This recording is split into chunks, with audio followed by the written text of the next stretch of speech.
Hi lovely people, welcome to Sup Lady, welcome to my channel once again. So today I'm going to show you how to prepare Agbelikaklo, and this is the final product, and I'm going to take you through exactly how this is made. So just wait a minute and let me show. Cassava, I'm sure it's a tuber plant or a tuber crop, and I know most people in the southern part of Africa do not really know it. So this is how it looks like. Yeah, this is cassava, and we use cassava for a lot of things in Ghana, from gari to tapioca to fufu to acheke, but to get a lot of stuff that we use, even for biscuit, and also for flour. And for today's purpose of my video, I'm going to use this cassava to prepare Agbelikaklo, and this is like a snack that we eat it together with coconut. So I'm going to show you the process, how I do it, or how we do it in Ghana. And because we normally buy the cassava dough and we use it because I'm here, they are not used to it. So I'm going to make cassava dough out of this tuber crop. So I'll take you through stage by stage how I do it. So you have the cassava, you have to peel it. So you use your knife, and then you use the edge of the knife, to go through where you have cut it, so you peel it, more or less you peel it. So this is how we peel it. And in Ghana we have variety of cassava. The cassava here in the southern part of Africa looks a bit different from what we are used to. So I know in Malawi they use it to take with tea, as I indicated in my previous video. But in Ghana it is unheard of to use cassava together with tea. So when you peel it, this is how it looks like. So I'm going to peel everything, and after which I show you how it peel it.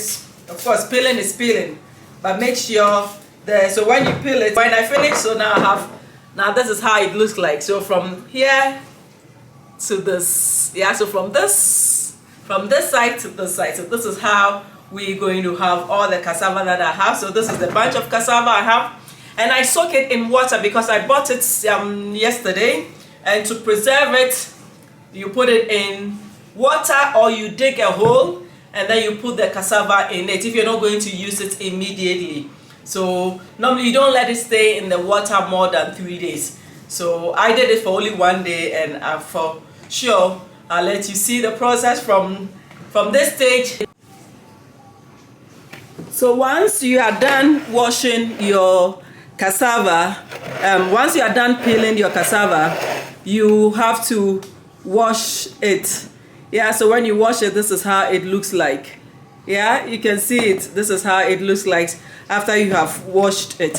And then now what we're going to do is I will take it, and then I will be cutting them into pieces. I'll take it and I cut it into pieces so that the blender will be able to blend the cassava. So this is how I go about it. Okay, so like this slowly, and then you do same for all. You just break it into pieces this way. You continue, but make sure you don't cut your fingers. You have to be very skillful. When it's getting to the end part, you just break them this way. Of course, I'm sure you know how to cut stuff, but for the benefits of those who do not know how to cut the cassava, so you cut them into pieces this way, and this is how we going to use it. We'll blend, we use this, cut it into smaller pieces. So now this is how it looks like, and then now you have your blender with you. So I'll put this in my blender. So you see that I am, and as I said, you don't have to fill it to the brim. Yeah, so now this, and I have to add water to it.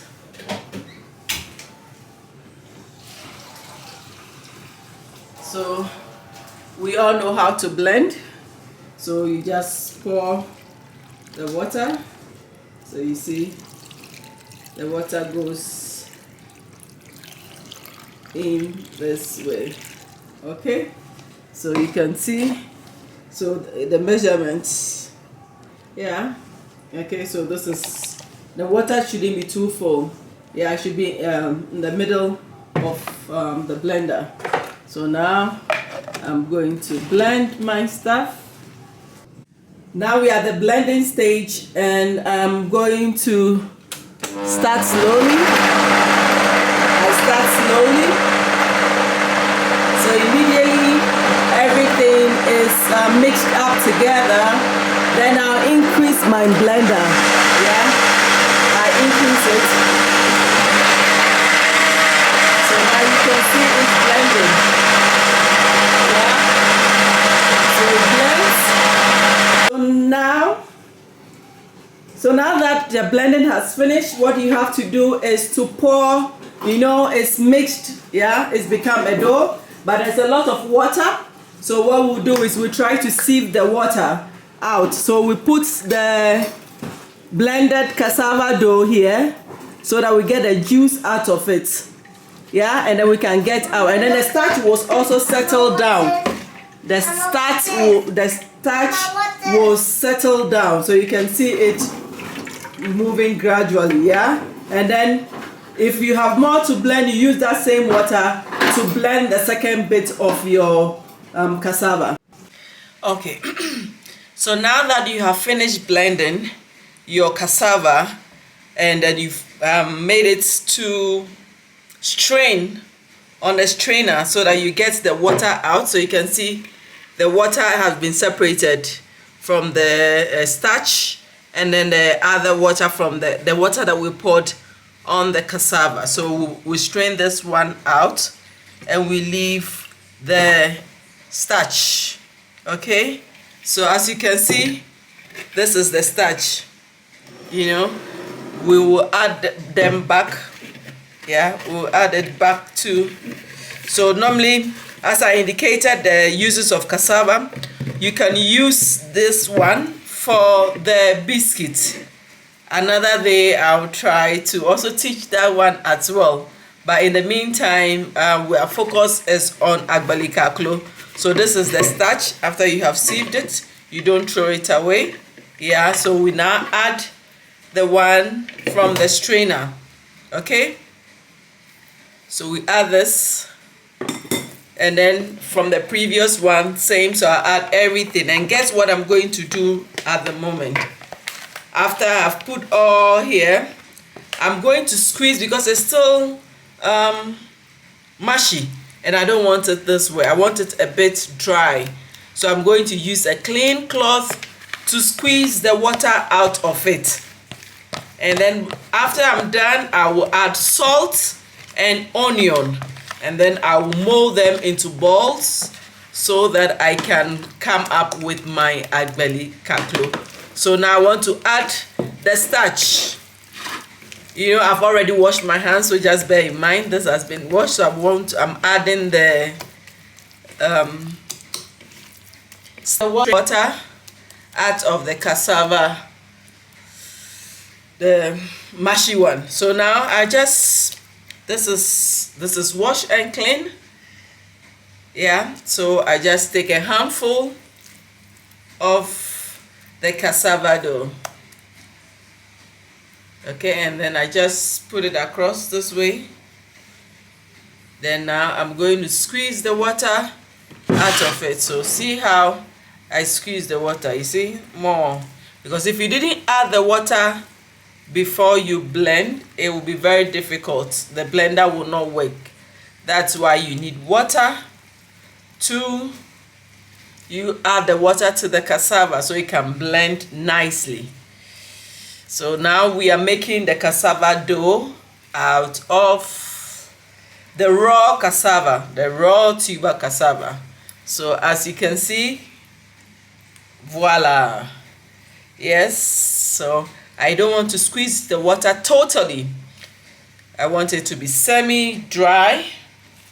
So now I put my other bowl, and guess what? I have my cassava dough. So in Ghana, we have a machine that does the work, but because I'm not there, I have to improvise and I have to do it myself. So I'm going to continue slowly. Somebody says slowly but sure. Yes. Now this is how it looks like. Then now I'll put this one aside, and then I put it back. I open it up. When you are cooking and you have kids, definitely you'll be hearing mama, mama, mama, mama, still distracting you. This is how it will look like. So I'll finish. I will get back. So after squeezing the water, this is what we have. You allow it to settle for like 10 minutes, and you will still get some starch, and you drain the water out. So I'll show you again. Yeah, so we pour the water. Yes. So we separate the water from the starch. So this is another starch we've got there. You see it? So now I put this water. This is the starch. So now this is my cassava dough. You can see it. Yeah, so now I'll use my 2 hands. Now I have the starch. I take the starch out because we need the starch to enable us mold our Agbelikaklo nicely, and then for it to be a bit sticky and nice in the inside when it's cooked. So now with this, I'll mix it again. I'll mix it up again. Yeah, you can also use your 2 hands to rub. Yeah, you can also use your 1 hand to rub, depending on how skillful you are with it. So now we have our cassava dough. Can you imagine from the cassava and teach the women? You know, this can also provide job for the people. And then for gari, you can store it for years. So if you're wondering how gari looks like, this is gari, yeah, from cassava. So I always have it in handy. In Ghana, we call it student companion.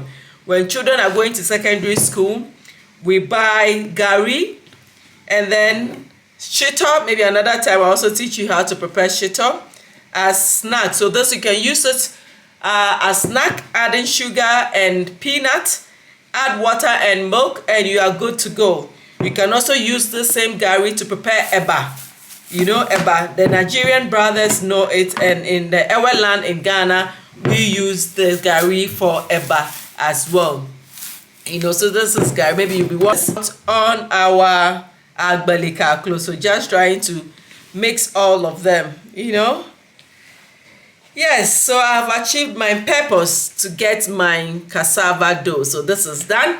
And now what are the ingredients we need for Agbelikaklo? So we need our cassava dough once again here, and salt to taste, also depending on how much salt you like to use when you're preparing food, and then onion. Yeah, so we have onion. For the quantity that I'm using, I need only 1, so I'm going to chop it into pieces. So I'm sure you know how to chop onion already. So this is how we chop onion for the Agbelikaklo. You can also use the red onion. In Ghana, we use the red onion, but at the moment, I do not have the red onion, so this is what I have. So I make good use of what I have to make my Agbelikaklo. So after cutting it this way, I cut it to get it into pieces, smaller pieces. Yeah. Okay, so after cutting it into pieces, yeah, I will cut the other one. Yeah, okay, so I just pour it in, and then I'll mix it up again. So this was done. Then now my salt. You know, normally in in our part of the world, we do not measure because we are, we just use our instinct. So I will just sprinkle a little. Yeah, I think this to my taste. So this will be enough. Yeah. Okay, so now I'll mix them up. If it were supposed to have been the red onion, you will see it. You see the red onion, but now that I'm using the white onion, you can hardly see it. So whilst you are mixing them together, you have to mix them. Not to say that you have to take so much. Yeah, I think now I have to my desired taste. So the next stage will be molding my cassava dough into balls. So now that we have our onions chopped into the cassava dough, now we're going to mold it. Yeah, but before I forget, if your onion is not, because the onion gives it much taste to the Agbelikaklo. So if you an onion eater, you can add more, but don't add it too much to the extent that you will not be able to mold it. So I will encourage you to do it in moderation.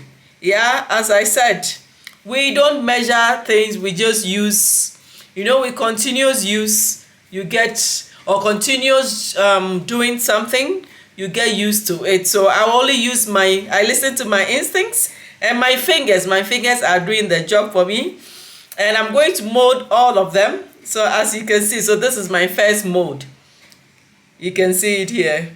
Yeah, it doesn't need to be perfect round, just having it in a form of mold. So after this, we'll put it in the hot oil, boiling hot oil, to cook it. Yeah, so I put it here.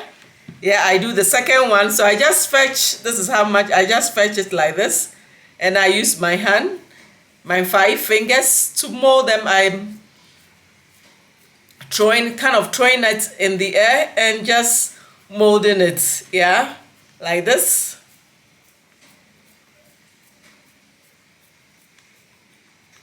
And voila, you know, continuous doing. These days it's really difficult to see Agbelikaklo in town. Yeah, most people are used to now this fast food, but I prefer home food. You know, I'm a homey girl, and I like to prepare the snacks, and when my children are going to school, I pack it in their bag, and they love it. They really love it, and that gives me the motivation to do it more, because I don't like doing food and then I have to eat it alone. Yeah, so like this, and then you just press your fingers. Yeah, squeeze it, and then gradually. Yeah, so after this I'll do the last one, and I'm sure you will get to see how it is done. And then you don't be disturbed if it doesn't come out perfect, but make sure everything is squeezed into balls. Yeah, so as you can see, the onion, it's showing here. So when you deep fry it, it will burn a little and you get to see it. If it were supposed to have been the red onion, you would have seen it popping out. So now we are the one but last stage. Yeah, so after molding, this is how it looks like. You'll be amazed that even though I did not measure, I only used my fingers to mold, and then they are almost equal size. So after this session, I'm going to put it in oil, hot oil, and I'll show you that stage as well. And then when it's cooked, I will let you have a look, and I'll taste it. And then please do me a favor, try your hands on it and let me know your feedback, and let's know the taste. You know, variety, they say, spices your home. So if you haven't tried this before, just give it a shot and then let me know how it went. Some women can also make a business out of it. Some NGOs can start, even some restaurants. As I said, I'm available to teach. Yeah, all the best. Let's go to the next stage where we're going to fry the Agbelikaklo. I can't wait to taste it. Yeah. Yes, so as you can see, the Agbelikaklo is ready to be deep fried in the hot oil. And you see the oil is also in place, it's hot. So if you want to check how hot it is, you will just dip it in. Yeah, so immediately you see the bubbles, it shows that it is ready. So I'll dip it in slowly. Yeah, so this is how, and I'm molding it all over again, just more, so that I have a compact Agbelikaklo. Yeah, okay, I can't wait to show you the final product.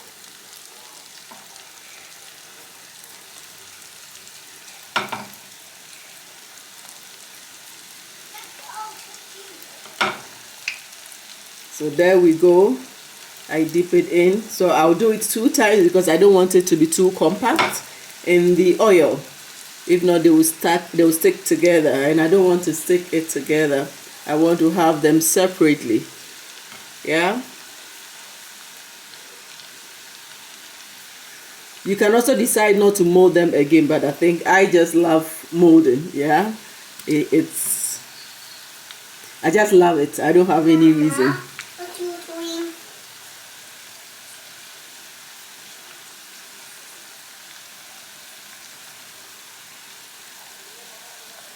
So at this juncture, this amount is okay.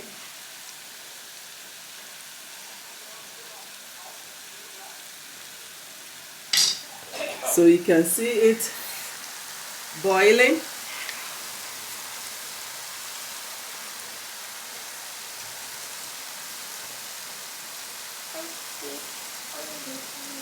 You wait for some few minutes before you turn it. Yeah, few minutes to turn them. And don't use a spoon, you have to use a wooden ladle to do it.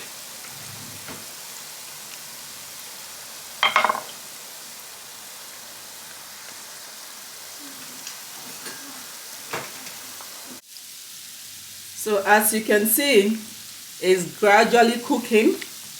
Yeah, so you use your wooden spoon, yeah, or a stick like this size, and you'll be turning it. And before you turn it, don't turn it as I had indicated earlier. You don't turn it immediately. You have to wait for 5 minutes, because if not, because the dough is soft, it will break into pieces, and you don't want it to break into pieces. So you wait a little while, and then you turn it, you see. And as I started, I thought all the fresh dough wouldn't have been in, would be too much for my cooking pot, but I finally managed to dip everything in gradually. So you keep turning it gradually so that you don't have one side burning. So you do it gradually. Yeah, some also like it like this, but I like it a bit brown, a bit brownish. And then whilst you are doing that, you wall your plate with the paper, so that when you finish and you are taking it out of the pot, the paper will soak the oil so that it wouldn't be too oily. So this is it. So who thought cassava could turn into this? And it tastes nice, I'm telling you. So give it a try and let me know. Zop Lady will be excited to see you give it a try and send a picture to me. I'll be very happy to see that you have tried it. And as I said earlier on, some women in Ghana, this is their job. They do it and they sell, and they use it in taking care of their children. And it's also a source of employment. And if you also want to surprise your husband or your family about a new recipe, this is what you should do. Especially my brothers and sisters in the southern part of Africa who do not know cassava can be used in several ways. And that is my motivation to do this. This is not a cooking show, but this is just Zop Lady sharing her knowledge with everyone. So when it's done to my taste, I'll let you see it and I can't wait. Yeah, so at this stage, you no longer use the wooden spoon or the wooden stick. You use the metal one, the sieve one. And as the onion have started becoming brownish, it is ready. Yeah, but to be double sure, you just take one and break it into two. You take one, so I put it here, and then I break it into two to see. Wow, it's hard. It's hard. So normally it's hard on the surface and then soft in the inside. So it's just like coconut, yeah, when the coconut is fresh. So at this stage, some also prefer to have it a bit browner, but because I'm going to serve this for visitors, it must look presentable and yummy. So at this stage, it is ready. So I'm just fetching it from the hot oil. So you do it this way so that the oil drips out of it, and it's ready. It's ready. So now the Agbelikaklo, or you can also say cassava balls. Just like we have meatballs, this can also be called cassava balls in English. But in Ewes, where I come from in the Volta region, we call it Agbelikaklo. Agbelikaklo means cassava, and Agbeli means life. So cassava is life for us and the people of the Volta region and other regions in Ghana. Yeah, in Tree they call it banche, but in Ewes it's Agbelikaklo. So life nut. So this is done, and voila, this is how our meatball, why did I say meatball? So this is how the Agbelikaklo looks like. So as I said, I open it into two. Wow, it's super hot. Yeah, so the inside, yeah, you see how it looks like? The inside is soft, and this is cooked. It's cooked, and then we have to eat it. So on this note, Zop Lady will say thank you for watching, and tell a friend to tell a friend about who? Zop Lady. Bye bye.